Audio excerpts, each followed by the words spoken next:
여러분, 우리 성도는요, 하나님의 백성들은 만나면 어때야 된다고요? 반가워야 돼요. 만나면 보고 싶어서 참 기쁘고 반가워야 돼요. 왜요? 집에 가보면 여러분 손주들 만날 때 여러분 어떠세요? 반가우시죠? 지긋지긋하세요? 손주들 만나면 반가우시잖아요. 그리고 손주들이 막 할머니, 할아버지 하면서 막 달려오면 기분이 참 좋으시잖아요. 안 오면 섭섭해요. 그죠? 그러잖아. 애들이 뭐 이렇게 유튜브 본다고 뭐 보고 있고, 뭐 아기상어 보고 있고, 뭐 한다고 하고 그러면 안 오면 되게 안 섭섭하세요? 이해는 하지만 섭섭하시잖아요. 그죠? 하나님도 마찬가지지 않을까 싶어요. 또 하나님 안에 살아가는 하나님의 백성들도 마찬가지로 여러분이 성도 한 사람 한 사람이 여러분 한 교회로 모였다라는 말은 뭐냐면 이게 이제 영적인 한 공동체고 식구고 하나님 나라에 같이 어떻게 보면 한 이렇게 동역자고 식구들이잖아요. 그럼 어때요? 당연히 같이 만나면 반갑고 기뻐야 정상이에요. 여러분 수요일 날만 인사하지 말고 이렇게 주일날도 좀 했으면 좋겠는데 맨날 잊어버려서 그러는데 만나면 참 반가워야 정상입니다. 또 보고 싶어야 정상입니다. 예? 네, 그렇게 사십시다. 예, 그런 하나님의 은혜가 우리 모든 성도님들 가운데, 우리 공동체 가운데, 우리 교회 가운데 함께 하기를 간절히 바랍니다. 그래서 하나님이 기뻐하시고, 또 우리에게도 하나님이 주신 큰 기쁨이 넘치는, 얼마 전에 제가 어떤 분이 그런 얘기도 하시더라고요. 목사님, 참, 교회는요, 그래야 되는 것 같아요. 참, 교회는, 예, 참 서로 만날 때 좋은 일이 많고, 좋아야 좋은 것 같아요. 예, 참 행복하고 좋아야 참 좋은 것 같아요. 그래서 참 좋은 목회, 참 그런 목회, 그런 교회가 참 좋은 교회인 것 같아요. 그런 얘기를 저한테 하시더라고요. 근데 제가 그 말 들으면서 참 그 말도 맞다 그러면서 또 제가 무슨 생각이 싹 스쳐갔냐면 그 말도 맞는데 그 말도 참 중요한데 그 생각해보니까 그거보다 더 중요한 게 있는 것 같아요. 그게 뭔가 봤더니 하나님이 보시기에 좋은 교회가 더 좋은 교회더라는 거예요. 하나님이 기뻐하시고 원하시는 교회가 어찌 보면 우리가 모여서 좋고 우리가 모여서 기쁜 것도 좋지만 중요하지만 더 우선시되는 게 하나님이 좋아하시고 기뻐하시는 교회가 어찌 보면 더 중요한 게 아닌가. 만약 그게 아니면 그냥 우리는 여러분 교회로 안 모여도 그냥 우리 같이 뭐 소위 뭐 이렇게 문화클럽, 종교 뭐 클럽 아니면 맞는 사람들끼리 모여서 같이 좋아하는 거 그것도 기뻐할 수 있어요, 여러분. 그걸로도 사실 훨씬 크게 되거든요. 근데 교회는 여러분 단순히 그 목적이 아니라 어찌 보면 더 중요한 게 우리를 사랑하셔서 우리를 불러주신 하나님 앞에 나온 공동체잖아요. 그러면 교회는 그 말도 맞지만 더 중요한 게 하나님이 보시기에 좋으신, 하나님이 보시기에 기뻐하시는 그런 교회가 어찌 보면 정말 더 좋은 교회, 정말 필요한 교회이지 않을까라는 생각이 문득 들었습니다. 그리고 또 그런 교회는요, 당연히 또 성도들 간에도 당연한 기쁨과 또 감격 은혜들이 또 함께하는 것도 정상이겠죠. 그게 보면 십계명 또 그게 십자가의 의미, 하나님 사랑, 이웃 사랑의 중요한 의미가 삶에 다 나타나는 그런 귀한 공동체이지 않을까라는 그런 생각을 해보았습니다. 우리 교회 공동체 가운데 우리 오늘 한 분 한 분 가정마다 하나님이 주시는 큰 은혜와 도우심과 능력과 역사하심이 함께해 주셔서 하나님의 나라가 놀랍게 이루어지는 천국의 놀라운 기쁨을 누리고 살아가시는 우리 모두가 되시기를 다시 한번 주님의 이름으로 축복합니다. 아멘. 그래서 오늘은 주님의 기도, 주님이 가르쳐준 기도를 우리가 쭉 몇 주째 살펴보면서요. 오늘은 어떤 말씀을 살펴볼 것인가? 10절입니다. 10절이 보면 두 가지 기도가 나오는데 우리 지난주에 보면 너희는 이렇게 기도하라 라고 하면서 어떻게 해요? 하늘에 계신 우리 아버지, 첫 시간에는 이제 기도 처음에 서론 부분을 다뤘고요. 우리가 기도가 중요한 이유, 왜 주님이 우리에게 기도를 가르쳐 주셨는지 그 이유, 왜요? 이방인들처럼 기도하지 마라? 또 하나님 앞에 너희가 기도하는 것처럼 기도하라. 너희가 기도하는 것이 누구에게 하는 거라고요? 하나님께 하고 있는 것. 그래서 여러분 우리가 앞에서 기도하면서도 항상 우리가 이제 놓치지 말아야 되는 게 뭐냐면 사람보다 우리가 하나님께 기도하고 있다라는 것을 잊지 마라. 이제 중요하게 우리가 놓치지 말아야 될 걸 주님이 언급해 주시고 그러므로라고 말씀을 시작해서 두 번째 주일에 바로 주에 뭐 했냐면 그러므로 어떻게 기도하라고 너희는 이렇게 기도하라. 하늘에 계신 우리 아버지. 우리가 기도하는 그 대상, 우리의 기도를 들으시는 분이 누구시냐면 우리 아버지세요. 근데 그분이 누구시라고요? 하늘에 계신 하늘의 하나님이시다. 하늘에 계신 우리 아버지시다. 여기 말씀 대충 다 기억이 나시죠? 하늘에 계신다는 말이 무슨 말이고 우리 아버지라는 말씀이 무슨 말이고 아버지라는 말씀이 무슨 말씀인지 여러분 이걸 잘 우리가 정리하셔서 우리가 기도하실 때 여러분 사실 보면 이 주님의 기도 이거 하나만 붙잡고 기도하더라도 여러분 우리가 기도할 게 정말 많아요. 하나님께서 내 하늘에 계신 하나님이시라면 우리의 모든 걸 다 보고 알고 계신 하나님, 또 우리의 차원을 뛰어넘어서 역사하고 알고 계신 하나님이 우리의 하나님이시라는 것, 그 초월적인 하나님, 그리고 또 그 하나님은 어떤 하나님이시냐면 우리 아버지가 되신다는 것. 여러분 하나하나만 놓고 여러분 붙잡고 기도하더라도 여러분 참 기도할 것들도 많고 우리가 그 안에 머물러야 될 것들도 많고 우리가 고백해야 될 것들도 참 많을 거예요. 그리고 나서 우리 지난 시간에 뭐라고 고백했냐면 아버지의 이름이 거룩히 여김을 받으시오며 하나님의 이름이 거룩히 높임 받기를 원하신다라는 기도, 이 기도를 함께 나누었습니다. 오늘은 사실 제가 10절 두 내용들을 다 좀 함께 좀 나누려고 했었는데 아무래도 시간 관계상 하나만 좀 해야 되지 않을까, 상황을 봐서 함께 보겠습니다. 10절 같이 한번 한 목소리로 읽어보겠습니다. 시작.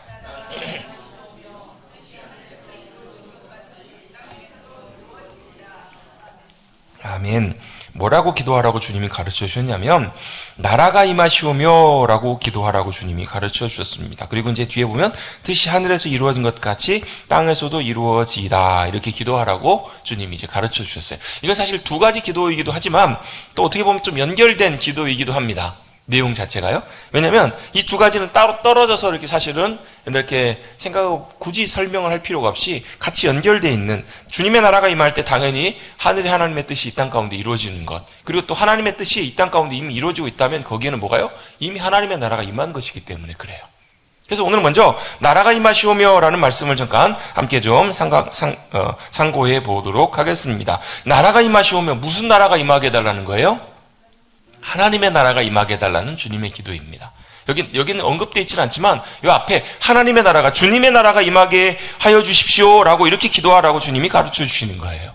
그런데 이 주님의 나라, 하나님의 나라에 있어서 먼저 이 나라라는 개념이 우리가 생각하는 나라라는 개념하고 성경에서 말씀하고 있는 나라라는 개념하고 비슷하면서도 약간 다른 게 있는데, 이게 뭐냐면 이 하나님의 나라, 성경에 나오는 주님의 나라, 하나님의 나라는 뭐와 가깝냐면, 우리는 보통 일반적으로 국가, 나라 하면 국민, 주권, 영토, 이 세 가지가 있어야 나라라고 해요.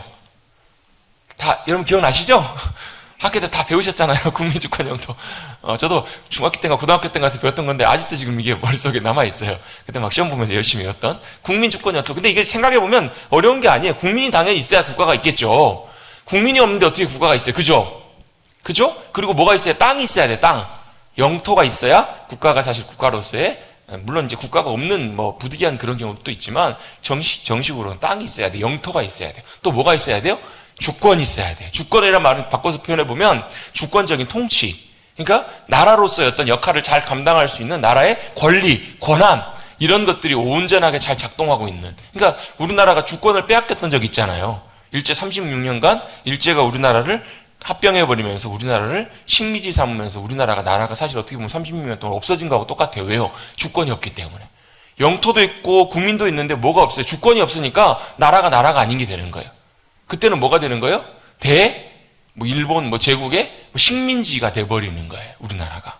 나라는 꼭 뭐가 있어야 되는가? 그 나라의 통치 기반, 또 권리, 권한, 이런 주권을 행사할 수 있는 주권이 꼭 있어야 이제 나라라고 일반적으로 이제 얘기를 할 수 있는 거예요. 그런데 성경에서 말하는 하나님의 나라는, 성경에서 말씀하는 주님의 나라의 가장 중요한 핵심은 바로 뭐냐면 다스리심, 통치예요. 통치.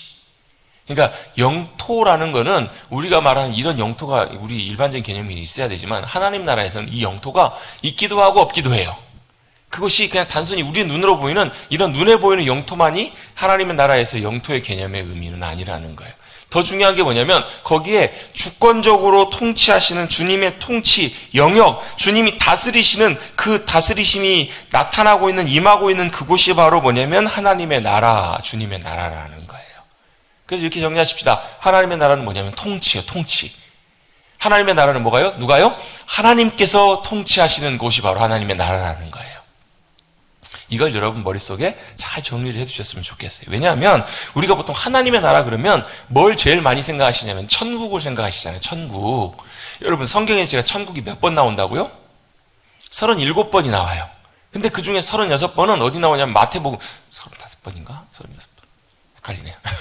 그 어쨌든 중요한 게 뭐냐면 한 번만 여러분 디모데후서에 나오고 나머지는 다 어디 나오냐면 다 디모데전서에 나오고 다 어디 나오냐면 마태복음에만 나와요. 왜 그랬을까? 마태는 유대인이거든요. 그래서 이제 일반적으로 이렇게 보통 이해를 해요. 아, 마태는 유대인이기 때문에. 유대인들은 여러분 지금도 하나님을 하나님이라고 이름을 부르지 않아요. 옛날에 우리 아버님 이름도, 조남도 함부로 부르지 않았잖아요. 공경하는 마음으로. 굉장히 존칭어를 이렇게 부르기도 하고, 심지어 여러분 옛날에도 임금의 이름을 함부로 부른다? 이건 여러분 아장날 일이었잖아요, 여러분. 왜 함부로 이름을 부를 수가 없었어요. 왜? 너무너무 존귀한 분이었기 때문에. 그래서 유대인들도 여호와의 이름을 망령되이 일컫지 말라, 이 말씀을 늘 기억하면서 하나님의 이름 부르지 않고 뭐라고 불렀냐면 주님이라고 이렇게 보통 많이 불렀어요. 아도나이라는 이름을 이렇게 많이 불렀거든요. 그러다 보니까 유대인들도 하나님의 이름을 성경에서는 기록해 놨는데, 그 히브리서 원래 히브리어 성경 기록될 때는 모음이 원래 옛날에는 없었거든요. 자음으로만 써 있는데 희한하게도 그걸 사람들이 다 읽었어요. 뭐 이응, 미음, 니은 써 있으면 어머니라고 읽고, 다 뭐 이렇게 H나 히읗, 기억 이러면 학교라고 다 읽고, 다 그들 다 희한하게 다 읽었어요. 그런데 너무 오랜 시간을 지나다 보니까 사람들이 잊어버리니까 나중에 이제 모음을 붙였는데, 거기다가 붙여가지고 이렇게 모음을 표기는 했거든, 나중에 훗날. 근데 아무리 봐도 다른 단어는 다 알겠는데, 무슨 단어는요?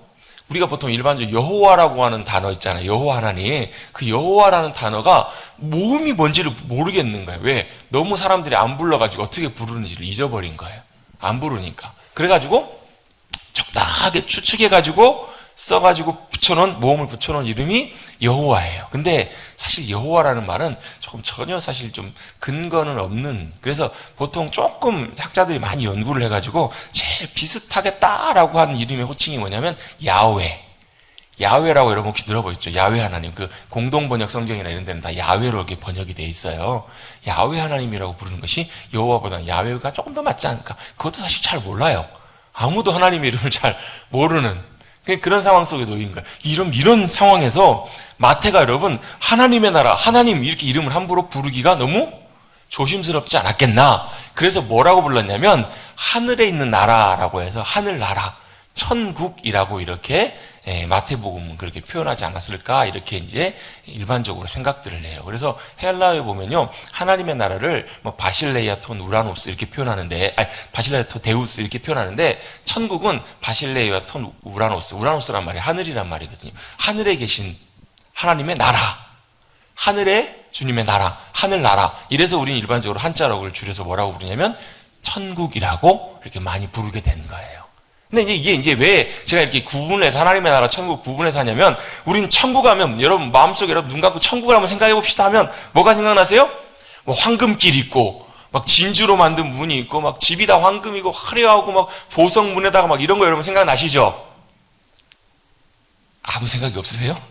여러분 그렇잖아요. 우리 어렸을 때부터 보면 황금집 막 이런 거 어렸을 때부터 많이 배우잖아요. 여러분 천국은 실제로 여러분 계시록에 그렇게 말씀하고 있으니까 그래요. 실제로 그럴 거예요 아마. 여러분 막 금이 너무 널려가지고 막 바닥에 막 깔리고, 그거 좀만 떼가지고 가져왔으면 참 좋겠다 싶어요.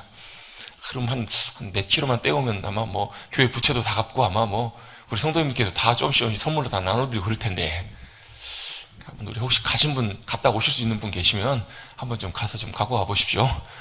우리 이걸 생각하는 게 쉽다라는 거예요, 여러분, 천국이. 근데 여러분, 천국은 황금길이어서 천국이 아니고, 물론 다 그것도 천국의 모습들이겠지만, 성경이 이렇게 말씀하고 있으니까, 뭐, 진주문 있고, 그것도 다 맞겠지만, 여러분, 거기에 제일 중요한 게 있어요. 천국이 천국일 수 있는, 하나님의 나라, 하나님의 나라일 수 있는 이유는 뭐냐면요. 거기에 누가 계셔서요? 주님이 계시기 때문에 그래요. 야훼 하나님이 계시기 때문에, 하나님이 그곳에 계시고 거기서 뭐 하세요? 통치하시고 다스리시고 주님이 거기서 모든 것들을 주관하고 계시는 그곳이 바로 뭐라고요? 그게 천국이고 하나님의 나라라고요. 이걸 좀 쉽게 표현해보면 이럴 수 있어요. 여러분 지금은 우리 참 대통령이 대단해가지고 청와대를 나갔지만, 옛날에 청와대 하면 거기가 뭐 하는 곳이에요? 대통령이 거하면서 집무하는 곳이잖아요. 근데 여러분 한번 보세요. 청와대에 대통령이 있어서 거기가 청와대지, 청와대에 대통령이 없으면 청와대가 대통령인가요? 아니잖아요, 여러분. 요즘 여러분 청와대 이렇게 옮겨놓고 거기까지만. 청와대 여러분 막 지금 사람들 막 다 막 이제 막 아무나 다 아무나 들락날락 할 수 있잖아요. 예전에도 여러분 뭘 신청하면 다 갈 수 있었어요. 근데 여러분 청와대가 중요한 것은 거기에 누가요? 대통령이 있어야 거기에 대통령이 집무실이 되는 것이지, 청와대가 대통령은 아니라는 말이에요. 그 말은 천국에 누가요? 주님이 계셔야 거기에 천국이지. 황금집 있고 막 이렇다고 해서 거기에 주님이 안 계시면 천국이 아닐 수 있다는 얘기예요, 여러분. 그럼 뭐 우리 전라북도에만 해도 도청에 보면 도지사실이 있겠죠. 근데 여러분 도지사가 중요한 것이지, 여러분 그 도청이 여러분 도지사는 아닌 것처럼, 하나님의 나라 천국은 통치자가 다스리시는 영역, 하나님의 주권과 통치가 임하는 곳이 바로 뭐라는 거예요? 그것이 바로 하나님의 나라 천국이라는 거예요. 여러분 이걸 여러분 머릿속에 잘 정리를 해두셨으면 좋겠어요. 그럼 반대로 지옥은 뭐예요? 지옥. 여러분 지옥하면 뭐가 생각나시냐면 막 이렇게 막 나사로 부자 나사로 비유처럼 막 불이 막 풀무불 용광 같은 것들이 막 불타오르고 막 너무 목마르고 저도 목마르니까 물을 한 잔만 마실게. 여러분 갈증 날 때는 물 못 마시면 여러분 얼마나 괴로워요, 여러분. 배고플 때 못 먹으면 얼마나 괴로워요.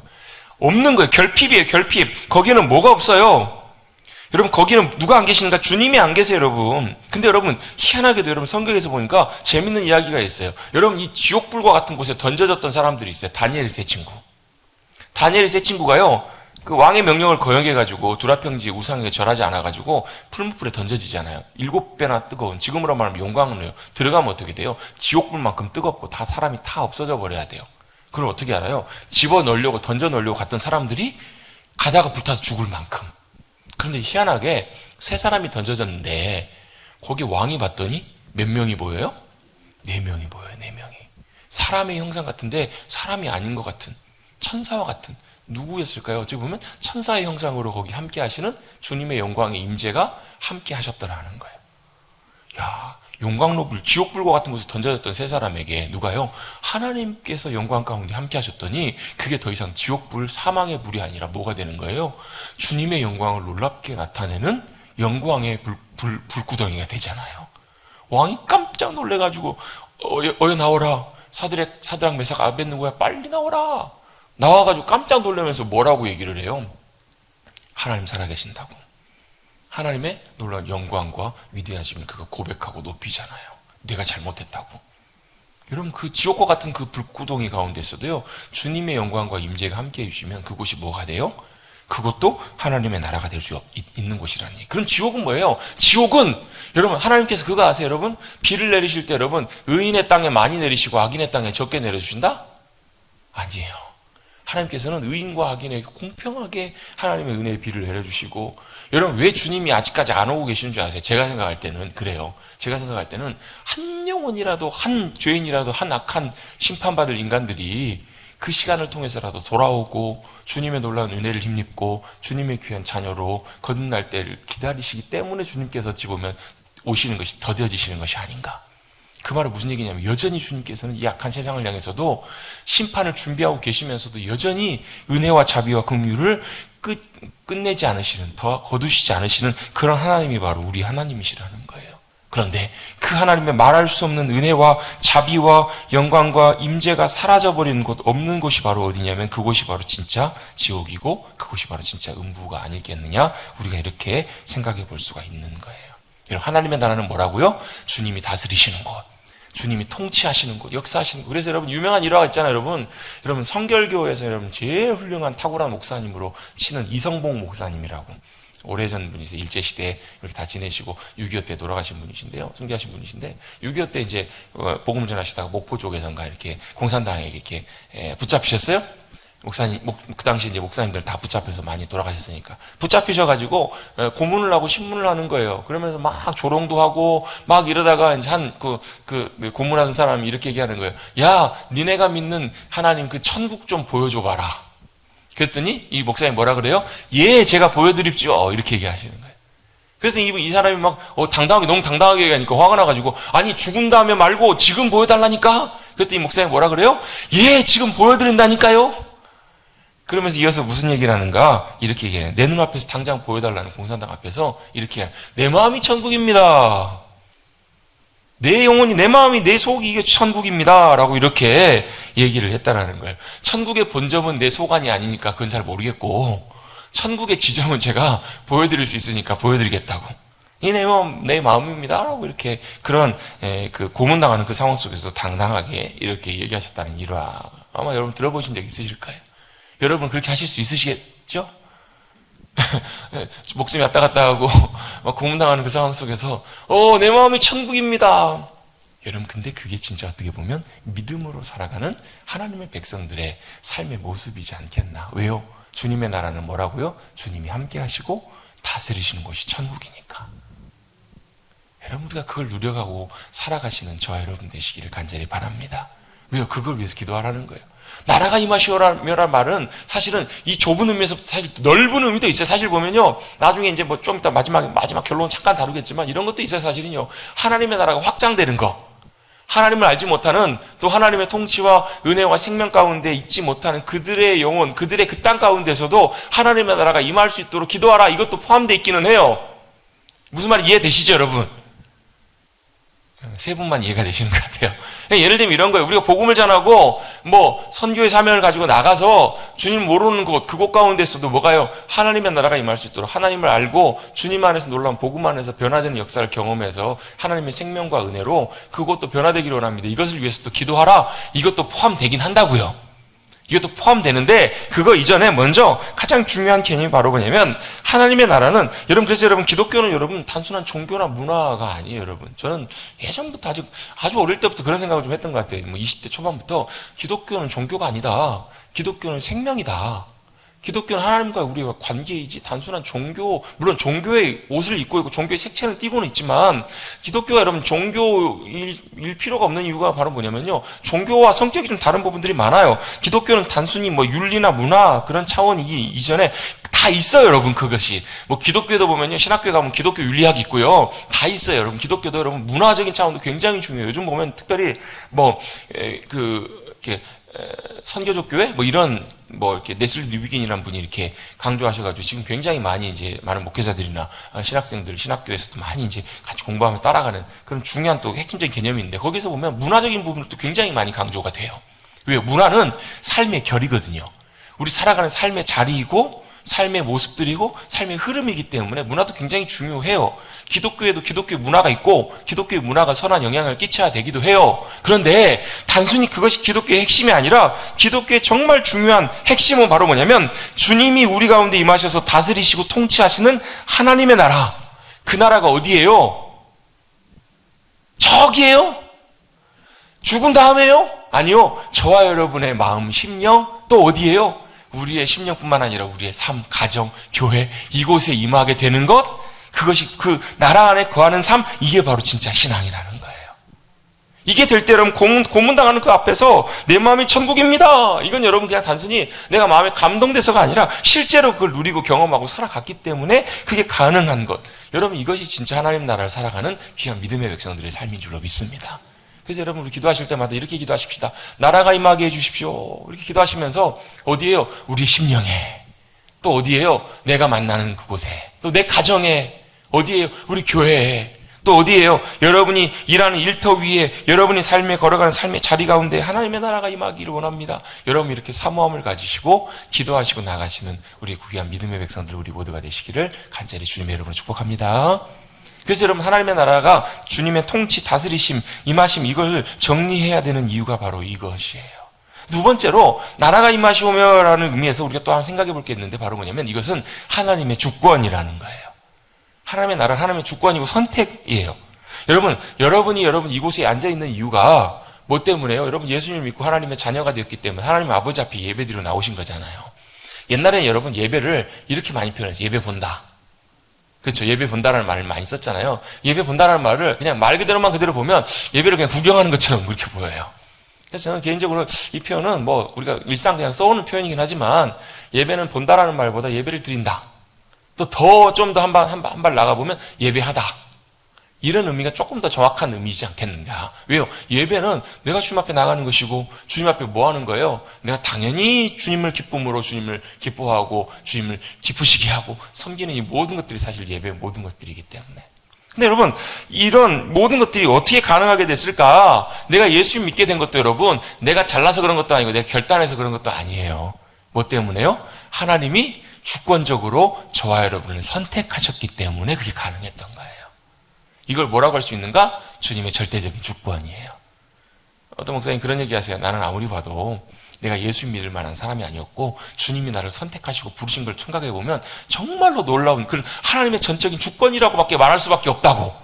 왜? 만약에 주님이 우리를 선택하실 때 이제 평가를 하셔가지고 잘 보시고 점수를 매겨갖고 만약에 선택을 하셨다 싶으면 자기보다 훨씬 더 빨리 선택받아야 되고 훨씬 더 그리스도인이 먼저 돼야 될 사람들이 수두룩벅적 했을 텐데 자기는 도저히 아무리 봐도 아닌데 낙오인데 자기가 하나님 알게 되고 하나님의 선택과 부르심을 받아서 심지어 목회자, 목사까지 되게 됐던 걸 놓고 볼 때 분명하게 확신할 수 있다고. 뭘요? 이건 하나님의 전적인 주권이셨다고. 여러분, 저와 여러분이 하나님의 자녀가 되고 이곳에 있는 이유도 여러분, 저와 여러분의 선택이나 모든 것이 아니라 절대적인 하나님의 주권과 선택 때문에 그것이 가능한 놀라운 주님의 은혜인 줄로 믿습니다. 여러분, 생각해보면 참 놀라워요. 이걸 사도 바울이 에베소서 1장에서 고백하잖아요. 찬송하리로다. 왜요? 그 하나님의 놀라운 전적인 주권이 그냥 우연히 일어난 게 아니라 그냥 지나가다 이렇게 딱 봐가지고 일어난 일이 아니라 우리를 아셨고 주 예수 내가 알기 전 날 먼저 사랑하시고 아시고 언제부터? 태초 이전부터. 놀랍잖아요. 여러분 생각해보세요. 이번 엊그저께 어버이날이었는데 아이들이 여러분 1년 전부터 우리 어머니 아버지를 위해서 정말로 정성을 다해 준비하고 막 선물을 준비해가지고 갖고 왔어요. 그럼 어때요? 그걸 받으실 때 어떠시겠어요? 눈물과 감동의 도가니 아니시겠냐고 여러분. 아니 뭘 이런 걸 다 그러면 속으로 얼마나 좋아하시겠어요 여러분. 그죠?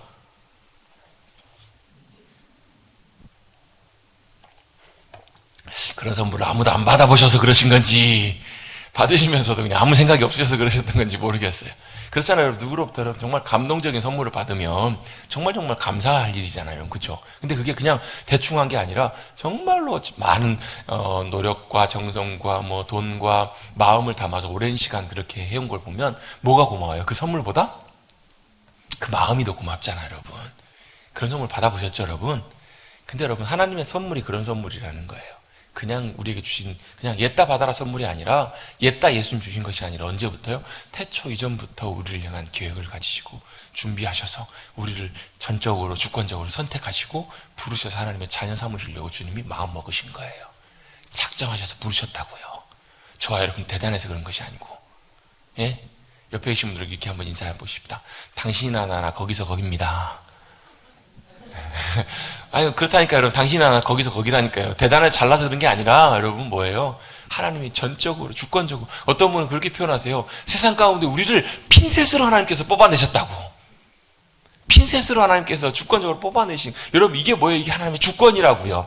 그래서 우리에게 뭐가 필요해? 그 주권 앞에 순복하는 것, 따라가는 것은 여러분, 손해가 아니라 당연한 것이고, 그게 여러분, 우리에게 오히려 더 복이 되고 유익이 돼요. 그래서 우리 하나님의 나라를 살아간다는 것, 하나님의 나라가 우리 가운데 임하게 해달라고 기도하는 것에는 또 뭐가 담겼냐면요, 하나님의 절대적인 주권을 우리가 믿고 감사하면서 또한 뭐 하는 거예요? 주님, 제가 그 주님의 주권을 따라가기 원합니다. 여러분, 이게 중요한 이유가 있어요. 이게 뭐냐면 우리가 예수님 믿고 하나님의 자녀가 되는 순간에 변화되는 것이 있는데요, 제 주인이 바뀌어요. 주인이. 그렇잖아요. 우리가 이제 우리 복음에 대해서 우리 배우신 분들, 복음반 배우실 때 맨 마지막에 예수님 영접하는 부분을 배울 때 우리가 고백하는 것이 있어요. 예수님을 나의 뭐로요? 구주로, 구원자와 주님으로 고백한다. 이게 중요하다고. 왜요? 주인이 바뀌시는 거예요. 옛날에 여러분 CCC 여러분 그 사형리나 이렇게 보시면 10단계 이렇게 보시면 그 그림이 있어요. 처음 보면 그림에 보면 나중에 예수님 믿고 난 다음에 영접하면 우리가 어떻게 됩니다. 이렇게 보여주는 그림이 있는데 우리 마음을 이렇게 동그랗게 그려놓고요. 거기 의자가 하나 있어요. 내가 예수님 믿기 전에는 그 의자에 누가 앉아있냐면 내가 앉아있어요. 나. 근데 예수님 믿으면 그 의자에 누가 앉아 계시냐면 이제는 내가 아니라 예수님, 주님이 앉아 계시는 그 삶이 바로 믿음의 삶이라고 이렇게 설명을 해줘요. 이게 뭐예요? 이게 믿음의 삶이고 이게 여러분 하나님의 나라에 있어서 굉장히 중요한 핵심적인 열쇠라는 거예요. 그래서 우리가 예수님 믿는 그 순간부터 뭘로 바뀌어지는 거냐면요, 자기중심적인 삶에서 하나님 중심적인 삶으로 전환되어 가는 것. 이게 바로 뭐냐면 믿음의 삶이고 이게 하나님의 나라를 살아가기를 원하는 하나님의 나라의 삶의 원리가 되는 거예요.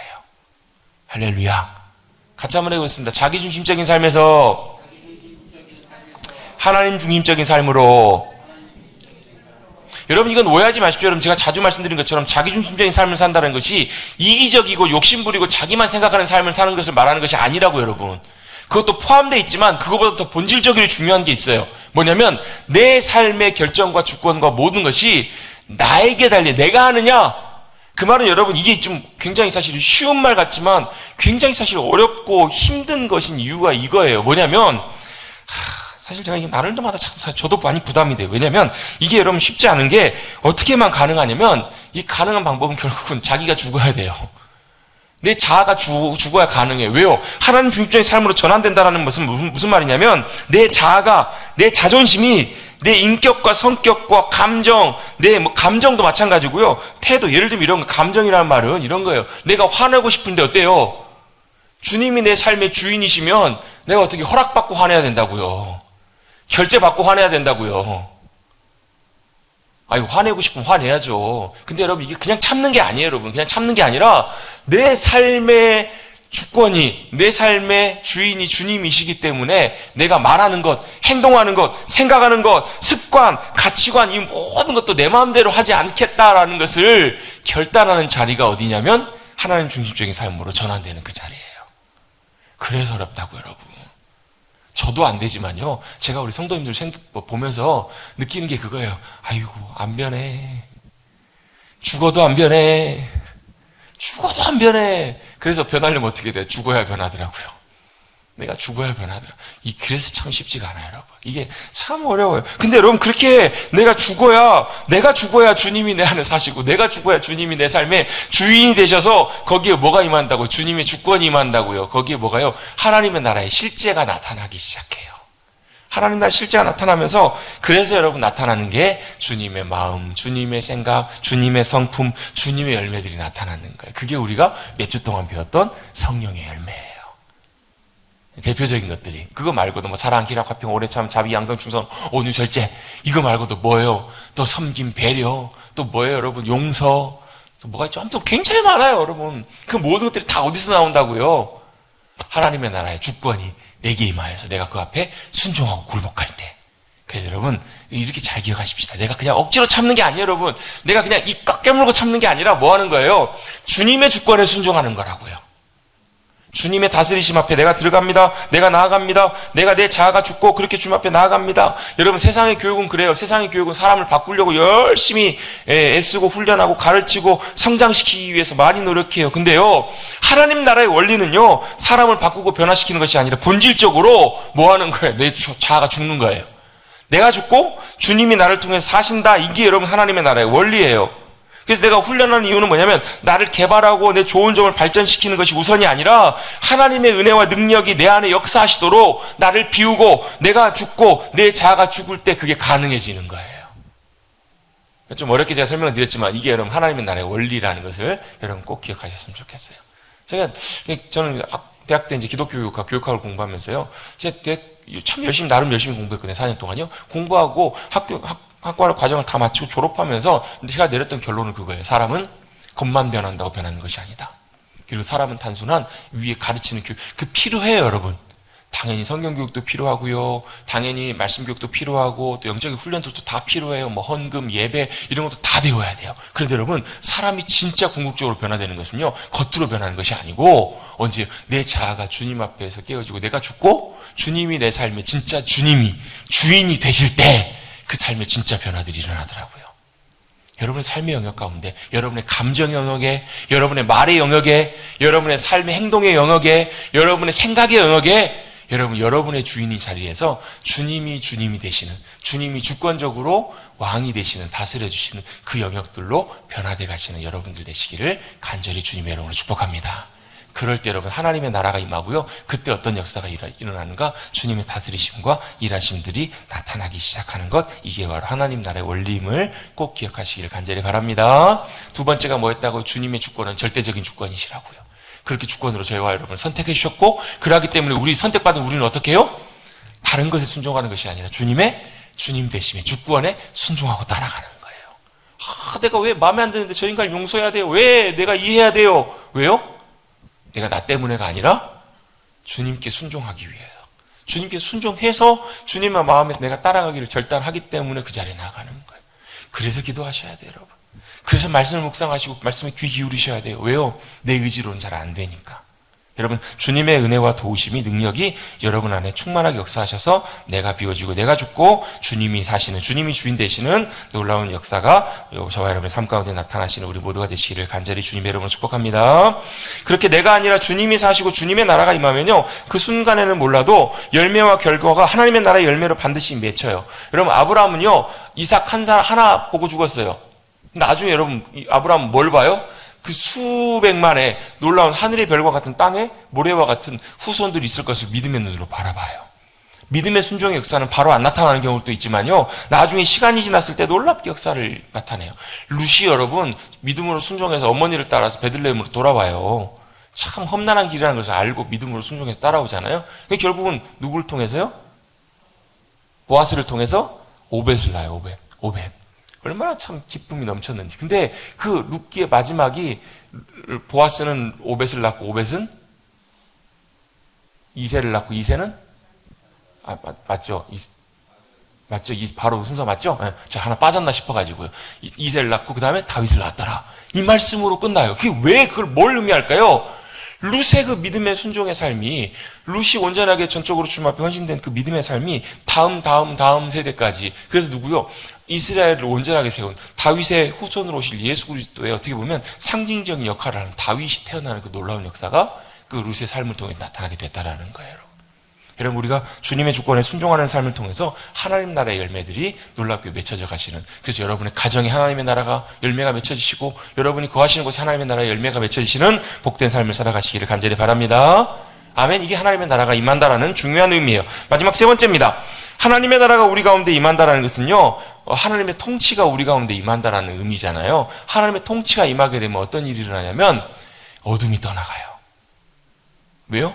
주님은 빛으로 임하시는 주님이시기 때문에. 또요, 하나님의 통치가 임한다라는 말은요, 세상의 질서가 하나님의 질서로 바뀐다라는 것을 의미해요.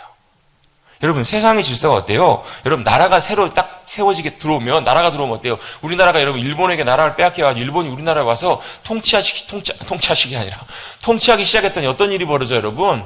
법이 뭘로 바뀌어요? 그 당시에는 우리나라 고종이 통치하고 다스렸던 우리나라에 법이 있었을 거 아니에요? 그게 뭘로 바뀌어요? 일본의 법으로 바뀌잖아요. 왜요? 나라가 바뀌니까. 여러분, 하나님의 나라가 우리 가운데 임한다라는 말은 무슨 얘기냐면요, 간단하게 나라가 바뀌는 거예요. 무슨 나라래요? 세상이 다스리는 나라. 또 무슨 나라요? 어둠이 다스리는 나라. 여러분, 세상의 나라는 뭐가 다스리는 나라냐면 죄와 어둠과 탐욕과 그리고 또 사람을 다스리는 악한 권세가 통치하는 나라예요. 그래서 여러분, 세상의 질서와 법을 보면요, 참 유익하고 좋은 것들도 있지만 대체적으로 보면 여러분 그 안에 뭐가 있어요? 온전하지 못해요. 좋은 법 이면에도 오류가 있고요, 불합리함이 있고, 공정하지 못한 악한 많은 것들도 참 많아요. 여러분, 법이 바뀌는 거예요. 법이 어떻게 해요? 나라의 법이 바뀌는 거. 세상의 법에서 하나님께서 다스리시는 하나님의 질서와 법으로 바뀌게 될 때 하나님의 질서와 통치가 놀라운 역사하심 가운데, 그때 나타나는 결과가 뭐냐면요, 결론이 바로 뭐냐면, 같이 한번 고백해 보겠습니다. 샬롬이에요. 하나님의 나라가 우리 가운데 임하게 될 때 임하는 놀라운 역사가 바로 뭐냐면 질서가 평안으로 바뀐다라는 거예요. 왜? 정리가 되니까. 여러분, 집에 갔는데 막 집이 엉망이에요. 그럼 여러분의 마음도 어떠세요? 심란하잖아요. 여러분, 복잡하잖아요. 근데 집이 싹 치워지고 막 질서 있게 모든 것들이 다 가지런 정리가 됐어요. 그럼 마음이 어떠세요? 평안하시죠? 그렇죠? 여러분, 하나님의 나라가 임할 때도 뭐가 임한다고요? 평안이 임한다고요. 샬롬이 임한다고요. 왜요? 하나님의 질서가 모든 세상의 무질서와 어두움과 모든 것들을 다 몰아내고 모든 것들을 온전하게 만들어 가시고 세워 가실 수 있기 때문에 그래요. 여러분, 우리나라에서 운전할 때는 차가 오른쪽으로 가잖아요. 근데 여러분, 옆나라 일본만 가도 왼쪽으로 운전해요. 왜요? 법이 달라서 그래요. 여러분, 우린 이 땅을 살아가지만 여러분, 하나님의 통치 가운데 하나님의 질서와 법, 그 법은 무슨 법이냐? 빛의 법이에요. 그 법은 무슨 법인가? 생명의 법이에요. 사망을 이기는 생명의 법, 주님이 다스리시는 성령님의 법, 그 법이 우리의 심령과 삶 가운데 놀랍게 임하게 되는 것이 하나님의 나라가 임하는 것이라는 것을 기억하시기를 간절히 바랍니다. 세상은 여러분 안 그렇잖아요. 세상은 아무리 좋은 법을 만들어도 문제가 있고, 그걸 또 기가 막히게 이용해가지고 또 사기치고 사람들 등쳐먹고 이런 것들이 계속 나와요. 법 위에 누가 있어요? 사기꾼들이 있는 것 같아요. 법 위에 누가 있어요? 악인들이 있는 것 같아요. 기가 막히게, 아무튼 법보다 더 빨리 그런 쪽으로 머리가 기가 막히게 잘 돌아가요. 그게 뭐예요? 세상의 법이에요. 세상의 법은요, 약육강식의 세상이에요. 내가 잡아먹어야 살아요. 내가 그 사람보다 위로 올라가야 살아요. 내가 그 사람이 잘 살기 위해서 남을 밟고 일어나야 돼요. 경쟁해야 돼요. 이 가치관이 우세한 세상이 우리가 살아가는 세상이에요. 그러나 하나님의 나라는요, 어떤 세상이에요? 하나님과 우리가 사랑으로 하나 되는 나라예요. 하나님과 우리가 주시는 사랑의 하나 나라 가운데 하나님이 주시는 평안과 은혜와 기쁨을 우리가 누릴 수 있는 나라가 바로 그 나라인 줄로 믿습니다. 하나님의 통치가 임하셔서 어둠이 떠나가시고 하나님의 놀라운 주시는 생명과 기쁨과 주님의 놀라운 인도하심, 역사하심이 놀랍게 세워져 가시는 저와 여러분 되시기를 간절히 주님의 이름으로 축복합니다. 이게 하나님의 나라의 통치예요. 이게 임할 때 어둠이 떠나가요. 그래서 여러분 이거 임할 때 무질서함이 떠나가고 혼란이 떠나가요. 왜요? 이게 아니면 여러분 끊임없이 여러분 세상은 우리 다른 것들을 우리를 얽어매거든요. 돈 문제가 우리를 얽어매고요. 여러분 그렇잖아요. 일평생 사는 동안에 사실 진짜 몇 사람 빼놓고는 세상에 몇 사람 빼놓고는 돈 문제 늘 여러분 죽을 때까지 사실 하게 되잖아요. 여러분 또 뭐예요? 건강의 문제. 또 여러분 이게 메인다라는 거죠. 여러분 이런 거예요. 세상은 끊임없이 우리에게 예를 들면 염려를, 걱정을 뭐 이런 것들을 우리에게 끊임없이 던져줘가지고 그걸로 우리를 뭐 하려고 하냐면 지배하려고 해요. 여러분 염려 걱정이 들어오기 시작하면요, 여러분 생각이 뭘로 해요? 그걸로 싹 사로잡혀 버려요. 또 여러분 우리 마음속에 괜히 막 서운하고 미운 마음이 싹 들어오기 시작하잖아요. 그러면요 그 미움이 우리의 마음을 싹 사로잡아 버린다니까요. 우리 말과 행동과 모든 것을 다 이게 붙잡아 버려요. 우리를 지배하려고 해요. 여러분 그 대표적인 것 중에 하나가 뭐냐면 중독. 요즘 보면 마약 뭐 많이 나오잖아요. 왜 사람들이 마약을 못 끊는가? 중독 때문에 그래. 중독. 거기 완전히 메워버리는 거예요. 제가 얼마 전에 뭐 그런 내용을 봤는데요. 여러분 졸피뎀이라는 수면제 많이 들어보셨죠? 졸피뎀. 많이 수면제로 처방들 많이 받으시잖아요.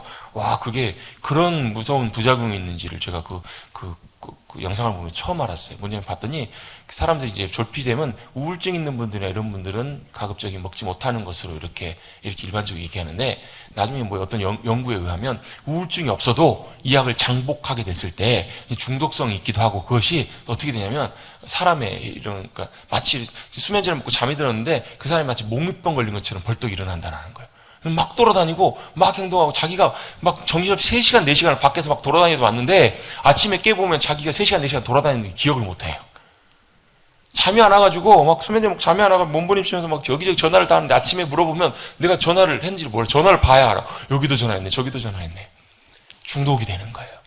심각하게 그것이 점점 자기를 옥매어가지고, 예전에 유명한 연예인들, 자살했던 연예인들이 상당히 여러 사람들이 그 부작용 때문에 자살한 것으로 이렇게 그러니까 거기에 완전히 매어 있으니까 자기가 이제 스스로 목숨을, 정상적인 생각 속에는 이제 스스로 목숨을 끊는다는 걸 생각을 못 하고 있다가도 자기가 아닌 게예요. 자기가 아니. 그게 뭐예요? 중독이 그만큼 무서운 거예요. 내가 거기에 완전히 매어버리는 거예요. 여러분 뭐 우울증도 물론 여러분 병이지만, 질병이지만 마찬가지로 거기에 매이면 고통당하기 일쑤잖아요. 여러분 우리의 얽어매고 있는 모든 것들 가운데 여러분 주님의 나라와 통치가 임하셔서 우리를 자유케 해주시는, 어둠이 떠나가고 고통과 모든 괴로움으로부터 주님의 나라의 평안과 은혜와 기쁨이 넘쳐나는 삶을 살아가시는 저와 여러분 되시기를 간절히 주님의 이름으로 축원합니다. 그래서 그렇게 기도하시라는 거예요. 기도하라는 거예요. 주님이 나라가 임하시오며 하나님의 나라가 임하기를 원합니다. 이 말은 무슨 얘기예요? 우리 가운데 매어있는 결박들이 깨어지고, 그래서 여러분 이사야 61장에도 보면 주 여호와의 신이 내게 임하였더니, 그분이 사실 어떻게 보면 상징적으로 예수님 말씀하잖아요. 그분이 오셔서 뭐 하세요? 갇힌 자에게 자유를, 병든 자에게 노임을, 이런 것들을 말씀하시잖아요. 실제로 주님이 오셔서 그걸 해주시잖아요. 왜요? 병으로 인해서 고통받고 매어있는 사람을 주님이 자유케 해주시잖아요. 심지어 38년 동안 질병에 매여서 꼼짝 못하고 있는 사람을 주님께서 자유케 해주시잖아요. 단순히 질병을 고쳐주신 그것이 여러분 문제의 핵심이 전부가 아니라 뭐 하시는 거예요? 매여있는 우리를 주님이 자유케 해주시는 것. 이게 여러분 주님의 통치이고 하나님의 나라가 임할 때 나타나는 놀라운 역사인 줄로 믿습니다. 그래서 여러분 제가 종종 말씀드린 것처럼 치유를 위해서 기도할 때도 주님의 나라와 통치가 임하게 해주세요. 그래서 이 질병과 병마로부터 우리를 자유케 해주세요. 이렇게 기도하라고 말씀드린 이유가 바로 여기에 있는 거예요. 또 여러분 그것뿐만 아니라 뭐 여러 가지 염려, 걱정, 우리의 모든 관계, 모든 삶 가운데서도 주님의 나라가 임하여서 어둠이 떠나고 빛이 임하는, 주님의 놀라운 하나님의 나라의 질서와 통치가 임하는 삶을 온전하게 누리게 되시는 저와 여러분 되시기를 간절히 주님의 이름으로 축원합니다. 그래서 결론입니다. 하나님의 나라는 어디에 임하여야 되는가? 하나님의 나라는 우리의 심령에도 임해야 되고요, 각자의 삶에 임하셔야 돼요. 하나님의 나라는 우리 모든 각자의 삶의 자리자리마다 임하셔야 돼요. 왜요? 그래야 하나님의 나라가 이 땅에 하나님의 놀라운 역사하심으로 임할 수 있도록 우리 한 사람이 뭐가 되는 거냐면 하나님의 나라의 통로가 되고 도구가 되는 거예요. 천병이 되어서 그 역할을 우리가 없으면 우리가 하나님의 나라에, 우리의 삶에 하나님의 나라가 임하여서 하나님의 나라의 백성으로 살아가는 삶이 사라지지 않으면 하나님의 나라는 세상 가운데 임할 수가 없는 거예요. 저와 여러분이 뭐가 되는 거예요? 통로가 되는 거예요. 저와 여러분의 삶 속에 가정 가운데 저와 여러분이 그 귀한 통로가 되셔서 하나님의 나라에, 가정에, 교회에 주님이 다스리시는 하나님의 나라가 임할 수 있게 되기를 간절히 바랍니다. 여러분 참 필요해요. 근데 쉽지는 않아요. 가정에도 보면요, 가정에도 가장 있잖아요. 아버지가 있고 어머니가 있고 자녀들이 다 있는데, 여러분 가정에도 가정이 아버지 가장을 중심으로 하나 되는 것이 쉬워요, 어려워요? 쉽지가 않잖아요. 여러분 가정도 왜 다 달라요? 부부도 여러분 몇십 년 살면서도 잘 안 맞고 삐그덕삐그덕 거리기도 하는데, 이게 여러분 잘 주님의 통치 가운데 하나 되는 것이 쉬운 문제는 아니에요. 그래서 기도하셔야 돼요. 그래서 주님의 나라가 가정에도 임할 수 있도록, 또 교회는 더 말할 것도 없죠, 여러분. 그렇잖아요. 교회도 하나님의 나라가 임하는 귀한 은혜가 함께 할 수 있게 되기를 간절히 바랍니다. 주님의 나라가 임하는 것이 너무너무 중요해요. 필요해요. 교회도 주님의 나라가 임하는 것이 필요한, 제가 옛날에 문득 그런 생각한 적이 있거든요. 이건 제 생각입니다. 지금 복음 전하고 선교도 해야 되고 뭐 그런 것도 참 중요하겠지만, 그게 중요하지 않다는 말이 아니고 다 중요한데, 그거보다 더 중요한 문제가 있다는 거예요. 뭐예요? 그거보다 먼저 우리 안에 천국이 임해야 되지 않겠나. 우리 안에 천국도 임하지, 하나님의 나라도 임하지 않는데 도대체 무슨 하나님의 나라를 전하겠는가? 그런 생각이 스쳐가듯이 지나간 적이 몇 번이 있어요. 여러분, 우리 공동체 안에도 하나님이 다스리시고 하나님 안에서 온전하게 모든 질서와 모든 것들이 하나가 되는, 또 서로서로 온전하게 한 공동체, 한 가족과 같은 공동체로 온전하게 더 귀하게 세워져가는 머릿돌 교회가 될 수 있게 되기를 간절히 주님의 이름으로 축원합니다. 가족이 되면요, 공동체가 되면 여러분, 자식이 마음에 안 든다고 여러분 함부로 버리지는 않아요. 형제 자매들끼리 서로 마음에 안 든다고 치고받고 싸우고 그럴 수 있지만, 그래도 한 핏 줄이고 한 형제 자매예요. 마찬가지예요. 여러분, 우리가 이런 머릿돌 교회 한 100여 명 성도들이 모였는데요, 100여 명이 희한하게 얼굴이 똑같은 사람이 하나도 없더라고요. 제가 보니까 얼굴만 그런 것이 아니라 성격도 성향도 뭐 스타일도 다 똑같은 사람이 단 한 사람도 없어요. 근데요, 왜요? 하나님이 우리 머릿돌 교회의 주인이시고 주권자이시고 이것을 다스리기를 원하신다면, 우리는 그 안에서 서로 하나 되고 사랑하고 함께 되고 가까워지는 것, 그건 뭐예요? 주님의 주권과 통치, 그 주님의 의도이고 마음이시기 때문에 그런 거예요. 여러분이 머릿돌 교회도 그렇게 귀하게 하나님의 나라를 우리의 교회 공동체 가운데 나타내는, 그래서 이것이 하나님의 나라입니다라고 보여줄 수 있는 그런 복된 교회, 주님이 기뻐하시는 귀한 교회 공동체가 되기를 간절히 주님의 이름으로 축원합니다.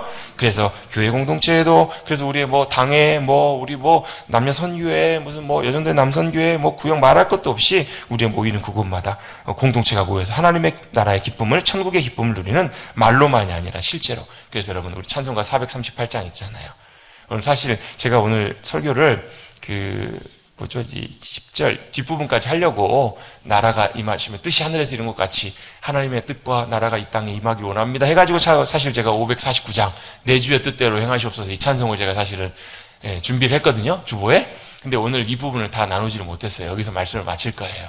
하나님의 나라가 임하셔서 높은 산이 거친 들이, 초막이나 궁궐이나 내 주 예수 모신 곳이 그 어디나 하늘나라, 주님의 다스리심 안에 내가 거할 수 있도록, 주님의 나라 안에 내가 거할 수 있도록, 여러분의 심령에 하나님의 나라가 놀랍게 임하는 복된 저와 여러분의 삶이 되시기를 다시 한번 주님의 이름으로 축복합니다. 뿐만 아니라 어디에도, 여러분의 가정에도 같이 한번 고백해 보겠습니다. 하나님의 나라가 내 심령에도, 내 삶에도, 가정에도, 교회에도, 내가 있는 그곳에도, 온 땅에도, 온 열방에도 임하기를 원합니다. 여러분, 이렇게 기도하시면서 여러분 주님 앞에 믿음으로 나가시는 저와 여러분 되시길 간절히 바랍니다. 언제까지요? 주님 오실 때까지. 또 주님 나라를 구하는 것은요, 주님 다시 오실 그 나라를 또 우리가 꿈꾸는 거예요. 주님의 재림과 다시 오심, 파루시아라고 하는데요, 주님의 다시 오심, 또 마라나타, 주 예수여 다시 옵소서, 이렇게 믿음으로 고백하며 나가실 수 있는 저와 여러분 우리 모두가 되시기를 간절히 주님의 이름으로 축복합니다.